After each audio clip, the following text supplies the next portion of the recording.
Okay guys, welcome back. So in the last video we talked about a situation in which we found the series, the resistance of resistors which were in series and resistors which were in parallel, and we found the equivalent resistance. So in this video I'll be taking two examples, and in another video I'll be taking one of the complex examples that you will face when you are dealing with the problems on equivalent or effective resistance. Alright, so the first equation, so the first problem I am taking is this one. So the circuit diagram has been given like this,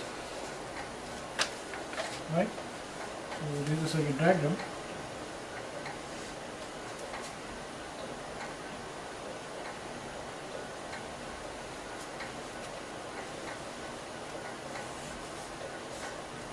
Right, like this, the circuit diagram. I'll be drawing that. Give me a few minutes to draw this.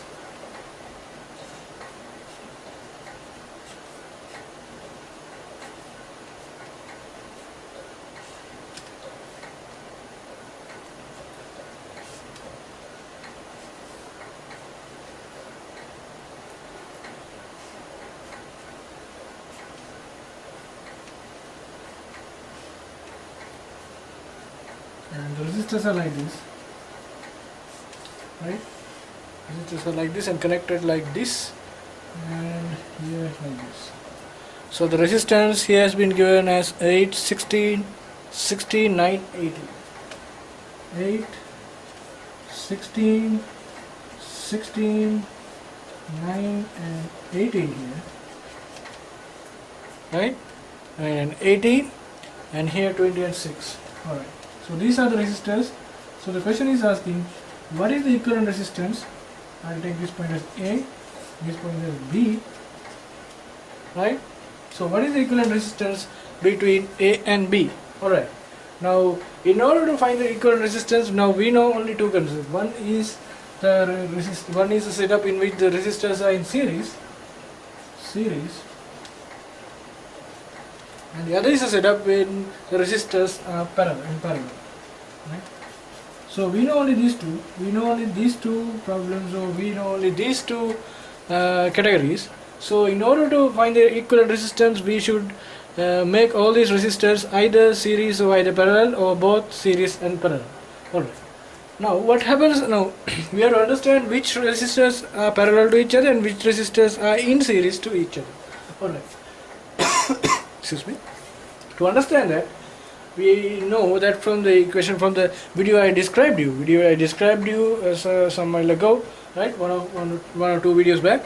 So in series, what happens is that they share the same current, and in parallel they share the same voltage. So we have to understand, we have to find out in which resistors we share the same voltage, and in which resistors we share the same current. Alright. Now assume there is some current I1 flowing in this direction and I2 flowing in this direction. So the current, total current I will take as I. So I will not calculate I1 and I2 because that's another video, right? That's the theory of another video in which I will be teaching you about Kirchhoff's laws. So I will not be calculating I1 and I2 because I have not taught the theory of Kirchhoff's laws. So I will be only calculating the total the effective resultant, right? Effective resistance of the circuit. So if a current of I1 flows through this circuit, the current should not be equal in this circuit, because now all these circuits start from here and end from here, right? They start from here and end at here. So they share the same voltage. So the currents at these circuits, current flowing in this 8 ohm resistor and 16 ohm resistor and this 16 ohm resistor are different to each other. So these are parallel. So these are parallel. And similarly here also, this 9 ohm and 18, it's 18, right? Yeah, 18 ohm, 9 ohm and 18 ohm. What happens is that when some current is flowing through this circuit, they now originate here at the same position and end here at the same position. So they share the same initial and final positions. So they should have the same voltage. Now in some problems the initial, now some circuits have the same initial and the final positions, but they don't share the common voltage. So that will be one of the complex problems which I will be discussing in another video. Now for now you remember that now for now, right?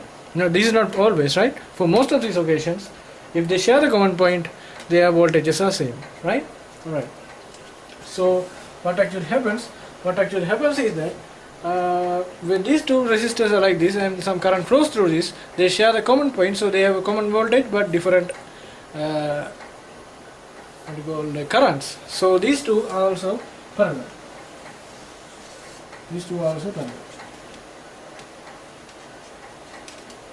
Right? Now we have understood what are the parallel resistors. Now we can't say that these two resistors are parallel or series, because although they share the common point, we have to take the resultant of these two and then decide whether 20 and 6 are parallel or we have to take it separately. Alright. Now first of all, let's take the effective resistance of the first set here, and then we'll see what happens, and take the second effective resistance of the second set and see what happens to the total circuit. So if you take the effective resistance, as I mentioned in mechanics, the effective resistance is very similar to the total net force or the resultant force, right? Resultant force in which the effective resistor, which can replace all these resistors with the same resistance and the same effect. It produces the same effect. So what actually happens is that if these are parallel, the effective resistance 1 upon R is equal to 1 upon 8 plus 1 upon 16 plus 1 upon 16. So this is equal to, this is 16 by 2, right? This is 1 upon 8 is 2 by 16 plus 1 by 16 and 1 by 16 is 4 by 16, which is equal to 1/4. So 1 upon R is 1/4, means R equals 4 ohms. And for this set, I'll take this as R1. 1 upon R2 is equal to 1 upon 9 plus 1 upon 18. So 1 upon 9 is 2 by 18, and that plus 1 by 18 is 3 by 18. So 3 by 18 is 1 upon 6. So if 1 upon R2 is 6, 1 upon 6, R2 is R1. R2 should be 6 ohms. So we have found the equivalent resistance. So we replace the whole set here by a 4 ohm resistor and the whole set here by a 6 ohm resistor and see what happens. So it is similar to this one. So this is 4 ohms and this is 20 ohms. This is 6 ohms we just calculated, and this is again 6 ohms. So what happens to this circuit? What happens to this circuit is that now if a current of I flows in this circuit, as I mentioned below, above, so if the current in this circuit is I1, this loop is I1 and this loop is I2. So now these two series, you can see that these two are series because the same current flows, because these are the same wire, they share the same wire, so the same current flows through this circuit, but the potential differences are same. But if you take the potential difference across the addition of potential differences across these two resistors, the potential difference across the resistor of resistance 4 and the potential difference of resistor of resistance 20, say it's V, is equal to the potential difference across the resistor, which is 6 ohms, and this resistor whose resistance is 6 ohms, the potential difference across this resistor, because now considering this point and this point, they share the common point. So the upper loop, this upper loop and the bottom loop share the common point. So the upper loop is actually these two resistors, and these two resistors are parallel to each other. But we don't know a simple equation in which two resistors are in series, two resistors in again series, and the equivalent resistance of those two are parallel. So what we have to do is we have to find the equivalent of these two, and then we solve it into the equivalent resistance into one resistor. We solve this into one resistor and then take the parallel value to take the effective resistance of this whole circuit. Alright. So what we actually do is that now if this resistance is 4 ohms and this resistance is 20 ohms, these two are in series, and these two, the bottom two resistors are also in series. So the equivalent resistance of 20 and 4 R3 is equal to because they are in series, they just add up, right? So 4 plus 20, which is 24 ohms, and for the bottom resistor, if the equivalent resistance or the effective resistance is R4, that is equal to 6 plus 6, which is 12 ohms. So we can simplify again this like this. So this will be like this. We can replace the resistor of resistance 4 and resistor of resistance 20 ohms with the resistor of resistance 24 ohms. So that will be 24 ohms. And this resistor 6 ohms and 6 ohms with a 12 ohm resistor. Just found out there. And now these two resistors, they share the common point. They share the common point as I mentioned earlier. So these two resistors are in parallel to each other, right? Parallel to each other. So this is another instance in which the series, the resistors are parallel to each other. What actually happens is that now we have to take the final resistance or the final effective resistance. So the final effective resistance of this circuit is equal to the final, the effective resistance of the whole circuit is equal to the effective resistance of these two resistors, because we simplified and we came down up to this point. So the effective resistance of the whole circuit is equal to the effective resistance of these two resistors. So effective resistance is, now when it's in parallel, 1 upon R effective is equal to 1 upon 24 plus 1 upon 12. So that is equal to 1 upon 12 is 2 by 24. So 1 by 24 plus 2 by 24 is 3 by 24, which is 1 upon 8. So if 1 upon R effective is 1 upon 8, R effective is 8 ohms. R effective is 8 ohms. So that's a simple example when a current of I flows through this resistor. So this one should be also I. You will understand what happens there in Kirchhoff's laws. I will describe it here, and you can find the values of I1 and I2 as well, right? So that will be somewhat advanced, and that will be in Kirchhoff's laws, and I will explain to you in another video. So for this video, what you will we have to understand is that you can find the effective resistance in such a manner. So it's very easy. The only thing is you have to separate which now you know only two theories. The first theory is the way the resistors are arranged in series, and the second theory is the way the resistors are arranged parallel. So those are the two things you know by now. So you can easily put down. We have to separate which resistors are in parallel and which resistors are in series, and then you can put the equations you have learned so far. So that's a simple example. So as I promised, I will take another example for this video, and then I will wind up with the video of this video, right? So before winding up, I will solve another video, right? So let's take an example like this. So another example. Again, just give me a minute to draw this diagram. So this has been given as 6 ohms, again 6 ohms, and again 6 ohms, right? And 6 again.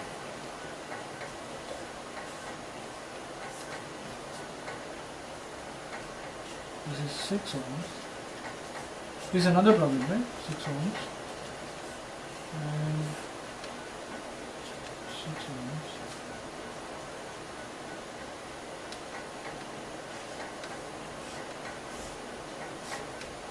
And a current of 0.5 amperes is flowing through this circuit. So what they are asking is, if we connect this through some voltmeter, what will be the reading of the voltmeter? Considering that the voltmeter is completely ideal, so real voltmeters and the theories will be discussed in another video. So for this video, we will consider that the resistance across all these wires is 0, and the resistance of the voltmeter is also 0. So the resistors will be only present in the resistors, right? So what you have to do is, this is also simply example, right? This is also a very simple example in which we have to find the equivalent resistance. So if we find the equivalent resistance of these circuits, so the same current flows from here as well. So if you can replace the whole set of circuits with a single circuit, then you know the value of I, you know the value of R, then you can calculate the potential difference between these 2 points. So that will be equal to the potential difference between these 2 points.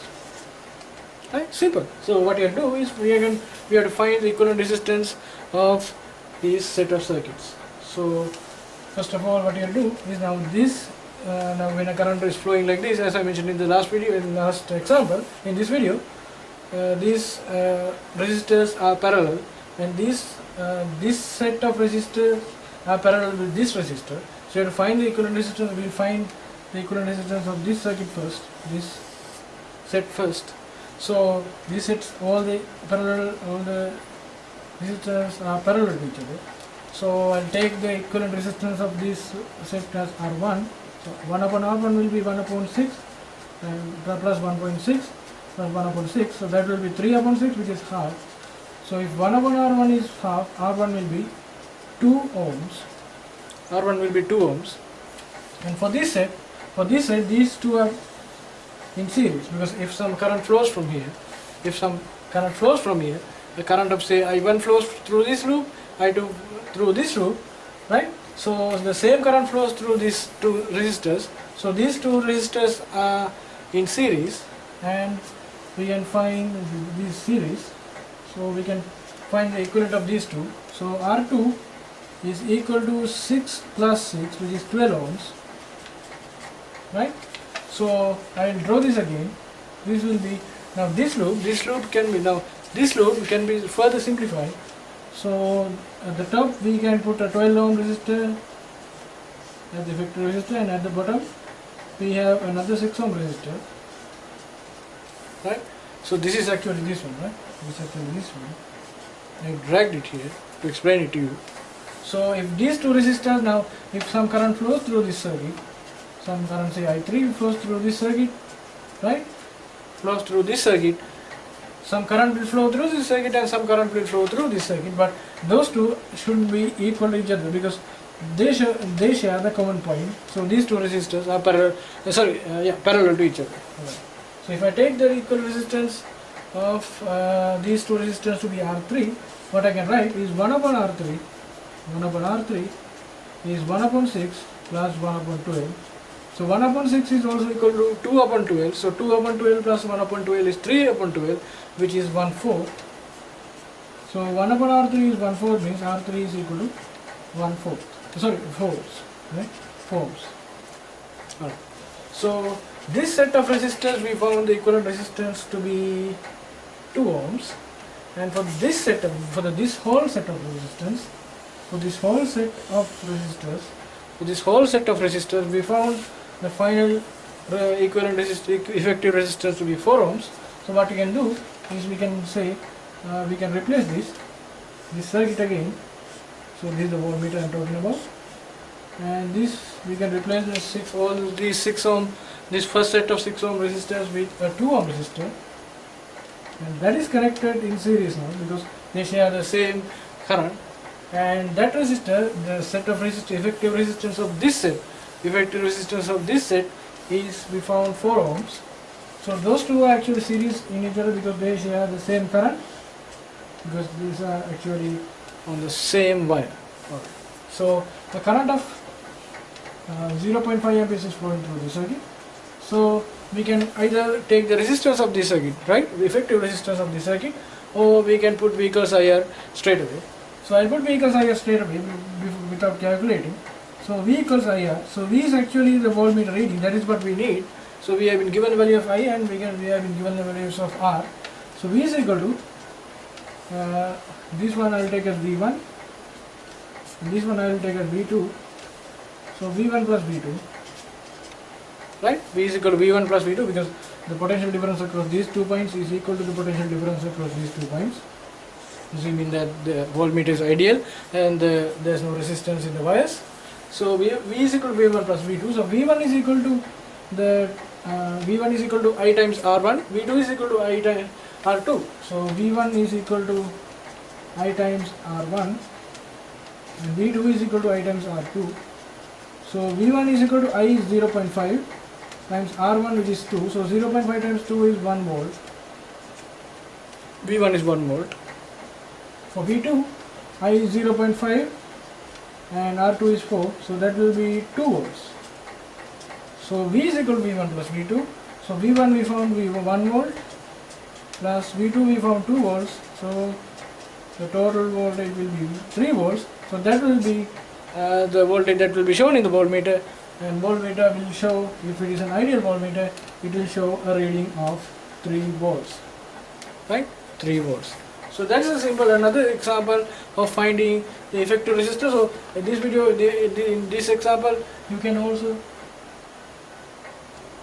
also take the effective resistance of these two resistors. Since that value of I is given, we have been given the effective resistance of those two resistors, and we can find the final voltage as well. So those are two examples in which the effective resistance is used widely. So in the next example, I will be taking another approach for the effective resistance, and I'll see you then.